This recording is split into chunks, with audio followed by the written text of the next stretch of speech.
If you're new to the Brimstone Sands expansion, here are the most important things you need to know. Hi, I'm Kongnificent.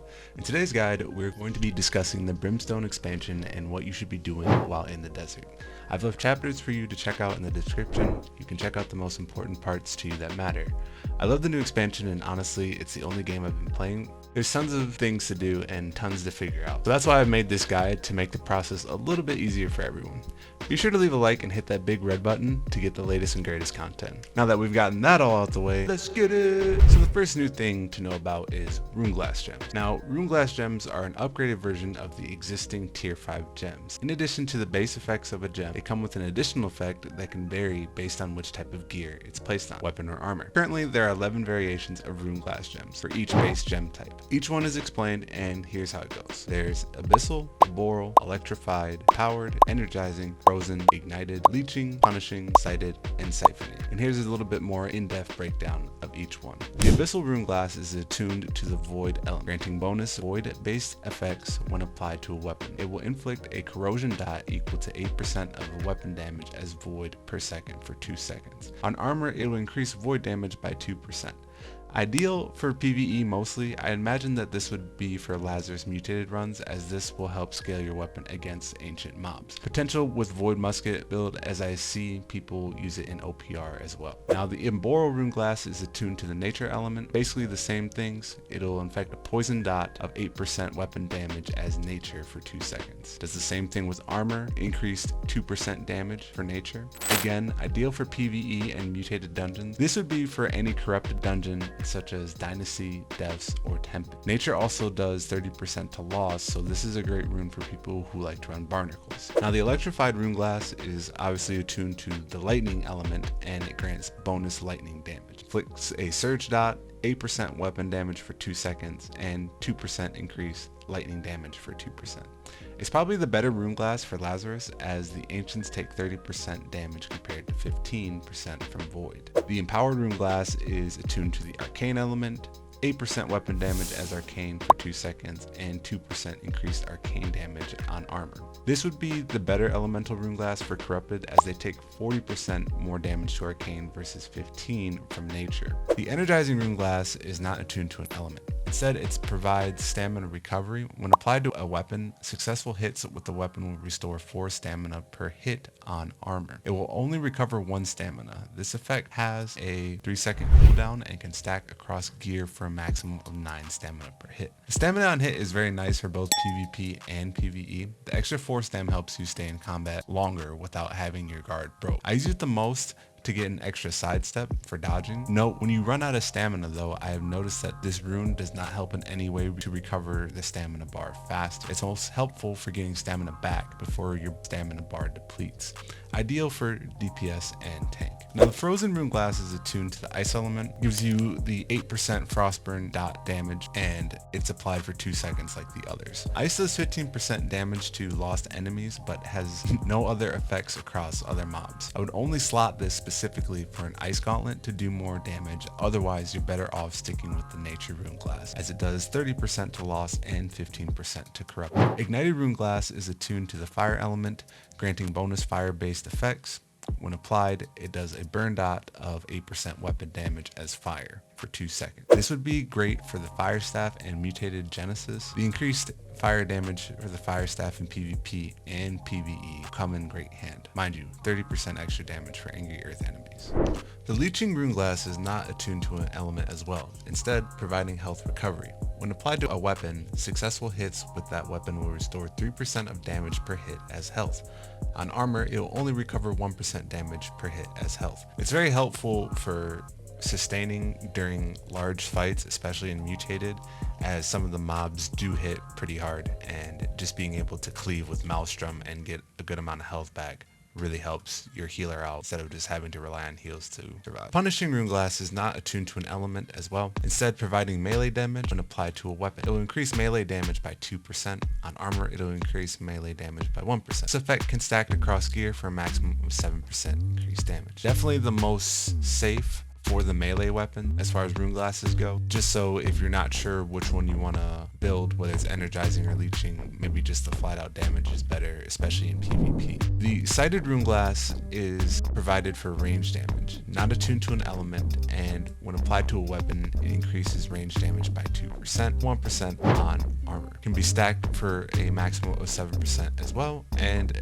also great for any ranged weapon. Just flat extra damage can be used on musket, blunderbuss, bow, etc. The Siphoning Runeglass is not attuned to an element, instead providing mana recovery. When applied to a weapon, restores 1.5 mana per hit. On armor, only 0.8, and can be maximum stack for 5.5 mana per hit. Good for all elemental weapons depending on build and needs. I can see this being more important for higher mutated mechanics, which drain your mana faster than normal. So especially for healers, probably going to be something that you'll want later down the line when you start getting up there for higher mutated, and possibly useful for Fire Staff or Ice Gauntlet users who go through a lot of mana. But now that we know all the variations of Runeglass, let's talk about how to craft Runeglass. The crafting process requires a fair bit of farming, as well as level 180 weaponsmithing and level 180 stone cutting. To make the Runeglass, what you're going to have to do is farm 3 materials. The drop rates are low across Brimstone, so just be prepared for this to take a long time. In total, it requires 10 Glyph Stones, 3 ancient globs of ectoplasm, and 10 charged sand and sulfur. Each Runeglass will require 2 to 3 different glyphs to make the casing here, and here are the glyphs you need to farm. Of the Glyph Stones, there's Above Glyph Stone, Chaos Glyph Stone, Destruction Glyph Stone, Food Glyph, Gift Glyph, Mountain Glyph, Night Glyph, River Glyph, Sealed, Shadow, Strength, Sun, and Water. Along with these lootable Glyph Stones, you'll want to also acquire the 26 ancient glyphs scattered across Brimstone Sands. These are important because they allow you to open elite chests, for example.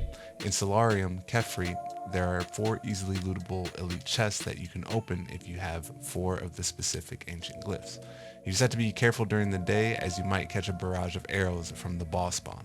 At night, you are safe to loot. Did I mention that it opens up an intricate teleport system that works across Brimstone Sands? For example, the most popular one that you'll use all the time is the one at the Shrine of Toth that'll take you to the start point, Westwall. The other teleporters are useful because they'll take you to places that have possible drops for Glyph Stones. I'll be making a guide later next week showing all 26 locations for the ancient glyphs. For now, I highly suggest to go on a Brimstone chest run / world tour to acquire Glyph Stones and ancient globs of ectoplasm, which are both rare drops from elite mobs and chests in various Brimstone Sand locations. There are 3 major chest run areas and 1 minor chest run area in Brimstone Sands. This includes Westwall, Heliopolis, Castrum Principum, and Beds of Ta Bijet. Most commonly referred to in chat as Westwall, Helio, Cast, and Beds.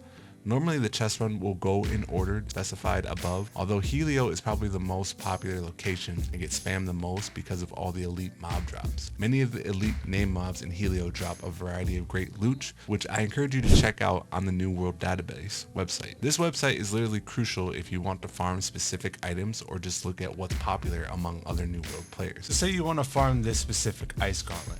What you can do is you can scroll to the bottom and it'll show what mobs it drops. It tells you the mob's weaknesses, and it's just an overall very helpful website. I'll link it in the description below, and you should definitely check it out when you get a moment. You'll want to try your best to hit all 4 areas daily or as often as you play. Aside from gear and weapon drops, there are many highly sought after items in these elite areas of Brimstone Sands. Golden Scarabs, for example, are a hot item at the auction house. If you're trying to make some quick money, usually these sell for 5k a pop, and buy orders are always at 4k. If you don't need gold, then you'll want to hold on to them, as they allow you to craft a weapon or armor piece with 2 guaranteed slots, so you can craft the perfect PvE or PvP gear. All you need is a golden scarab and 3 timeless shards for your item to craft it. Last but not least, Heartrunes. I've covered Heartrunes in my last guide, but as a reminder, here are the 5 Heartrunes and where to get them. Dark Ascent is in Tempest, Grasping Vines is in Genesis, Stoneform, Lazarus, Detonate in Ennead. Barnacles and Black Powder have the Cannon rune. I would say the most popular Heartrune is Detonate.